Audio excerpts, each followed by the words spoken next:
Mais remontons quelques années en arrière. Encore un peu plus loin, quand les Égyptiens s'installèrent sur les bords du Nil. Bien avant, ils découvrent la numérotation. Ils partent du simple principe de 1 à 10 en comptant les doigts de la main.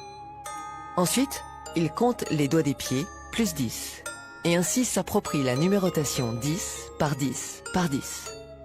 C'est le même système que l'on utilise de nos jours. Après le langage, la numérotation est la deuxième chose que l'humanité a apprise, bien avant l'écriture.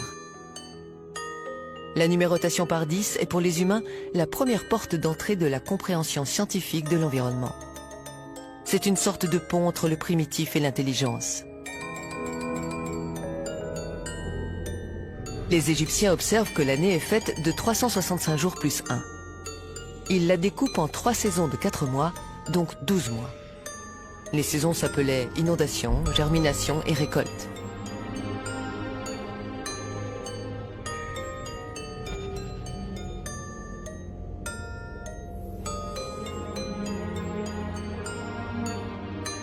Au fil des années, ils observaient un phénomène étrange. Chaque année en été, durant une journée précise, le 14 juillet, une étoile, la plus brillante, se levait avec le soleil et quelques minutes plus tard, elle disparaissait dans la lumière. Le même jour, le Nil inondait les champs. Les crues étaient fertiles, indispensables à la vie pour produire la nourriture. Les Égyptiens ont divinisé cette étoile et l'ont appelée Sobdé ou Septi. C'est l'étoile qui annonçait les crues du Nil. Aujourd'hui, on l'appelle Sirius. Ce phénomène s'appelle la levée helladique du Sirius. C'est le premier jour de l'année égyptienne. S'ensuivaient 5 jours de fête. Le Nil apportait le limon indispensable aux cultures.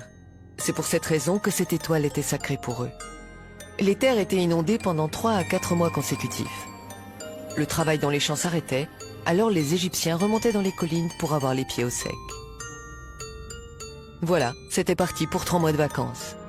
Et ce fut ainsi pendant des milliers d'années, année après année. Cet épisode est occulté et n'est pas expliqué par les égyptologues. Ils ne parlent pas du tout des crues du Nil. Un esprit naïf se demande tout de suite, mais que faisaient-ils pendant 3 à 4 mois s'ils ne pouvaient pas cultiver les champs? Les Égyptiens vont faire 3 choses durant ces 3 à 4 mois de vacances. Observer, mesurer et tout noter. Dès le retour du Nil dans son lit, un gros problème avait surgi. Les limitations des champs avaient disparu. Il fallait alors retracer les limites des champs de chaque paysan et commencer à semer au plus vite. Et il fallait les retracer correctement pour éviter les disputes. Ainsi, les Égyptiens commencèrent à tracer des lignes droites, des rectangles, des carrés, des diagonales, des cercles et des triangles avec des fils et des bâtons. Tout était noté sur des papyrus. Ce fut le début de la géométrie. Ils comprirent un fonctionnement fondamental de la nature. Tout est fractionné ou assemblé en petites unités égales. Cette constatation va leur servir tout au long de leur découverte. Il leur fallait aussi une unité de mesure pour bien délimiter les parcelles. C'est bien de faire de la géométrie, mais il faut mesurer les lignes. Ils pensent au pied du roi. La longueur du pied du roi peut être utilisée comme étalon. Cet étalon sera multiplié et distribué dans tout le royaume. Ils essayèrent les pieds, les bras, les jambes, les coudes du roi, mais il y avait un problème. Cette unité n'était pas fixe. Le problème était réglé pendant son règne, mais tous les rois n'avaient pas la même taille. Le roi suivant voudrait sûrement qu'on utilise son pied ou son coude par jalousie. Dans les collines, en attendant le recul du Nil, les Égyptiens réfléchissaient et cherchaient une solution au problème. Il fallait que cette unité de mesure ait une longueur fixe dans le temps, si possible, qu'elle ne change jamais. Ils observèrent la taille de différents végétaux, celle des fruits, des graines, tout objet y passa. Mais tous ces objets n'avaient pas de taille fixe. Par exemple, si on arrosait bien une graine, l'année suivante, sa taille changeait. Et sur des longues distances, la différence devenait vite importante. Tout d'un coup, ils ont eu l'idée de mesurer l'eau. Oui, l'eau douce du Nil. Ils mesurèrent une goutte et ensuite une autre. Elles avaient toutes la même taille. Du bas Nil jusqu'au haut Nil, les gouttes avaient la même taille. Ils remarquèrent que la taille de la goutte d'eau ne changeait pas année après année. C'est génial. Les Égyptiens ont trouvé l'unité unique. Le diamètre de la goutte d'eau sur une surface imperméable, comme du granit ou de l'alabastre, est constant. Il mesure 1 cm. Aujourd'hui, une vidéo incroyable dans laquelle vous allez plonger au cœur de la première étape du projet Serapeum. Oula.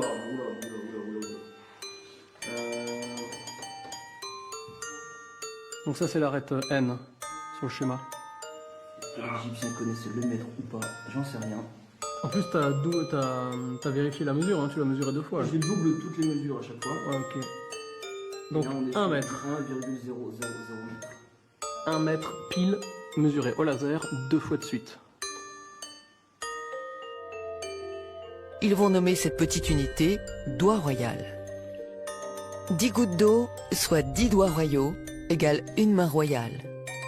100 gouttes d'eau, donc 100 doigts royaux, ou 10 mains royales, égale une jambe royale. Des siècles plus tard, on sortira ces découvertes des coffres secrets et on les renommera différemment. Le doigt royal sera appelé le centimètre, la main royale le décimètre et la jambe royale le mètre. On les présentera comme des découvertes récentes et on se les appropriera made in France. Le diamètre de la goutte d'eau douce mesure ce qu'on appelle aujourd'hui 1 cm. L'eau est une constante universelle. La taille de la goutte d'eau douce ne changera jamais pendant des milliers et des millions d'années. Oui, l'unité universelle, le mètre, n'a pas été inventée en 1780, mais elle fut découverte par les Égyptiens il y a des millénaires. Le mètre est une unité universelle parce qu'elle est mesurée sur l'eau. L'eau est la seule matière qui soit stable. Tous les autres matériaux ou objets sont difficiles à mesurer ou alors ils varient dans le temps. L'architecture de l'univers entier est construite sur cette unité. Sur le mètre, cette unité immuable, ont été définies les 6 unités fondamentales de la physique et de la chimie d'aujourd'hui.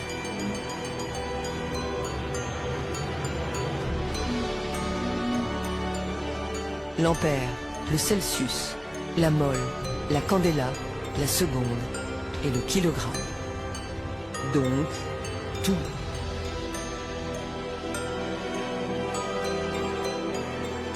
Maintenant que les Égyptiens ont découvert le mètre, ils peuvent tracer les parcelles sans problème. Avec le mètre, ils vont tout mesurer et tout noter.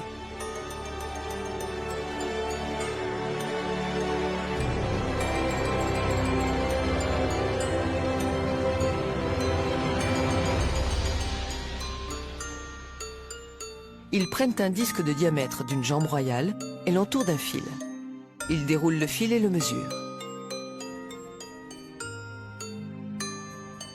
Le périmètre du disque fait 3 jambes royales et 14 doigts royaux, soit 314 doigts royaux. Un disque de diamètre 10 déroulé correspond à 31 unités et à 4 sous-unités.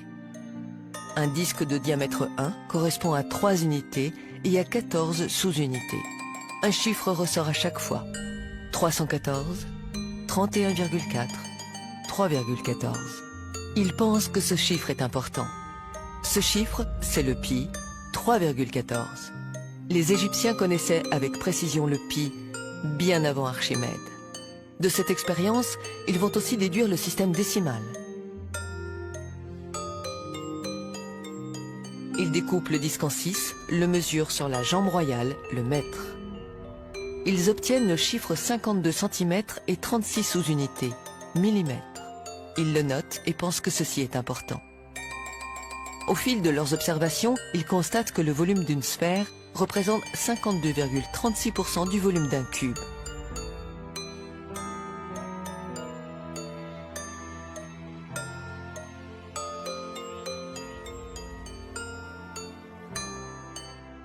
À chaque fois que le volume du cube et de la sphère augmente proportionnellement, ce chiffre ne varie pas. Ils viennent de découvrir l'une des constantes universelles les plus importantes gardées secrètes, le 52,36. Par 2 fois, dans les volumes et dans les formes, ce chiffre est partout. ils ont conclu que ce chiffre est sacré. Les Égyptiens avaient découvert le chiffre 5236, qui est une constante universelle comme le pi et le phi. Le 5236 est une constante universelle importante, plus que le pi et le nombre d'or, puisqu'elle relie l'espace en 2D avec celui de la 3D. Maintenant, comment utiliser ce chiffre unique? Ils posèrent un bâton sur la jambe royale, le mètre, qui est divisé en 100 unités. Ils coupèrent le bâton pour qu'il fasse 52 doigts royaux et 36 sous-unités. La coudée royale était née. La coudée royale vaut 52,36 gouttes d'eau, c'est-à-dire 52,36 cm. À partir de ce moment-là, toute l'Égypte aura pour étalon une constante universelle, la constante royale. La coudée royale égyptienne, telle qu'elle est présentée dans les musées, 28 doigts ou 7 paumes, est incompréhensible. Elle est déguisée de façon à ce que le peuple ne comprenne pas l'origine de cette coudée. Peu importe qui a déguisé la coudée, mais quand on la pose sur un mètre, elle affiche 52 cm et 36 mm. Elle devient une constante universelle. Elle prend tout son sens. Ils inventent une autre mesure, la moitié du mètre moins 5 mm, appelée la coudée royale babylonienne. Ils utiliseront ces deux étalons, et le mètre restera caché. C'est pour cette raison que l'on retrouve partout le mètre dans la grande pyramide, puisque la coudée royale est graduée sur le mètre. Toute autre unité, le yard, le pouce, le mille marin, le pica, le pied, sont tous étalonnés arbitrairement ou gradués sur le mètre.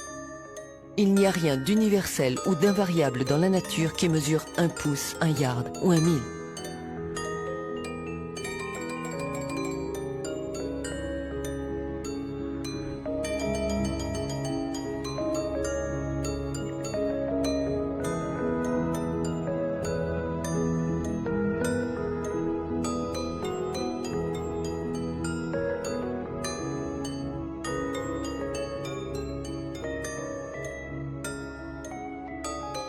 Empiriquement, les Égyptiens vont aussi découvrir le nombre d'or.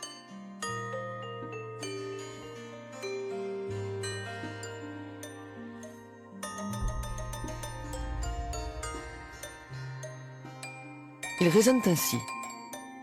Puisque les dieux ont utilisé ces chiffres sacrés partout dans la nature, pour que nous restions nous-mêmes reliés à la nature, nous devons les intégrer dans nos constructions et faire comme les dieux. Un raisonnement simple, mais de génie. Des principes sacrés. Les Égyptiens intégreront... Si la vidéo vous a plu, n'hésitez pas à l'aimer et à la faire partager. Abonnez-vous si ce n'est pas encore fait.